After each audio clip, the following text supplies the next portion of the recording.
this is a area of the constellation Lyra. Taken it in the 31st of the May, around 3:41. A cropped area of the constellation Lyra. Tries to see that stars down to magnitude 8 are visible, and even some variable stars, X, Y, Lyra, and R-Lyra.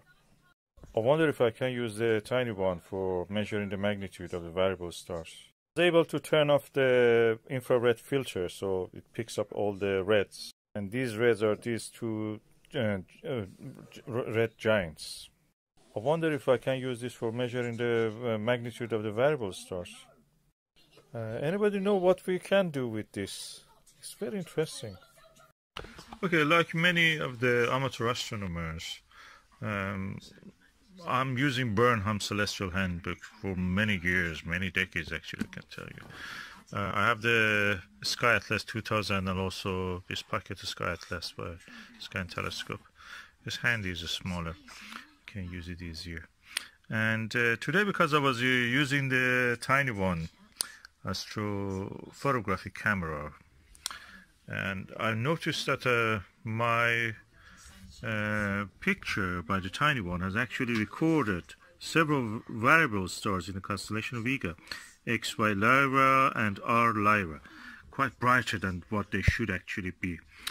I have turned off the infrared filter in that. That's amazing capability function in this camera.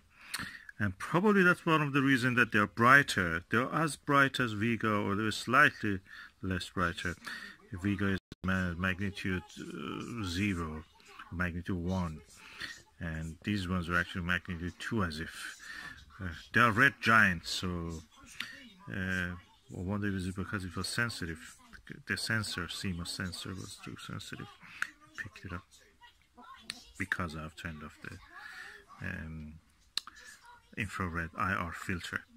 So anyway, I'm just thinking about that this Burnham Celestial Handbook is not enough for me. I looked online, I couldn't find much information about this two stars. A little bit here and there, but not to the depth. And I'm wondering if I can find in this the Skynet Observer's Guide. It's a 4-volume, and I bought it. This volume, which is volume 2, Spring and Summer, I never opened it. It was during the autumn winter about this actually, so I didn't use this one. It is yet packed, so I'm going to open it and just see what can I find about this. It's practically unboxing of this Skynet Observer's Guide. It's an ultimate guide for the amateur astronomers, and is by George Robert Keppel and Glenn W. Sanner. And I bought it quite at a good price. Let us open it, unbox it. Okay, so I'm removing the packaging. Well packed.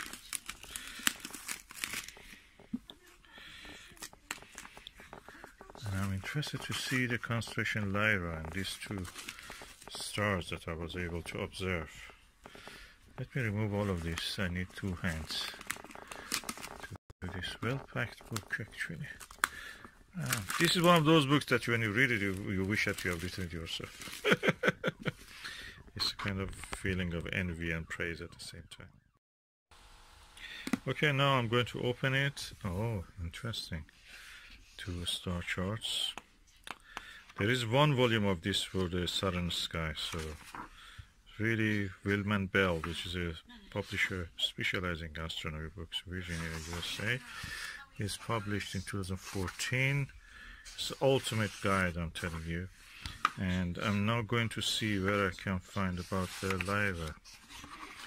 Lopus Lyra, overview, interesting stars, and deep sky objects. So I'm going to 271, page 271. Okay, look, we are here, the Lyra. Of course, epsilon and this thing, everybody does that with their telescopes. Test for the resolving power of your telescope. But I'm after this variable star, XY Lyra,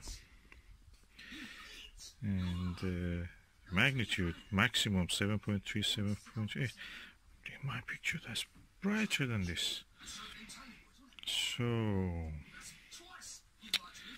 and R-Lyra, 13 R-Lyra, 3.85. So in my picture this is brighter than 3.8. 3.8 is almost 4, magnitude 4. In my picture this is magnitude 2 probably. Is it because that I've turned off the infrared filter? And because this is a red giant, practically it has been leaving a bigger circle on the sensor. Interesting. Anyway, this book is the ultimate guide. If you're an amateur astronomer, you have to have this book.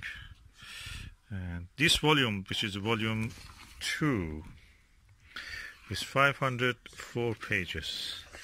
I recommend everyone, if you're serious about astronomy, this is the book you need. And I'm now getting serious because I'm now seeing that this Tiny1 camera is doing an amazing job.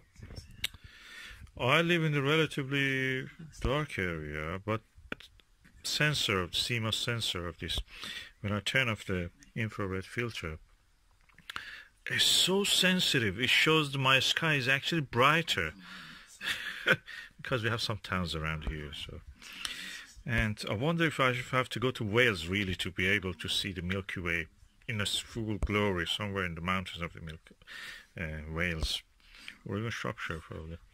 So I'm looking forward to that. That little camera, Tiny1, has really opened my eye to new horizons.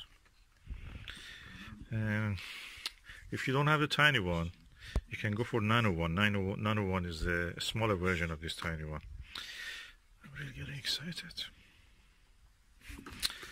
My love of astronomy is really kicking back.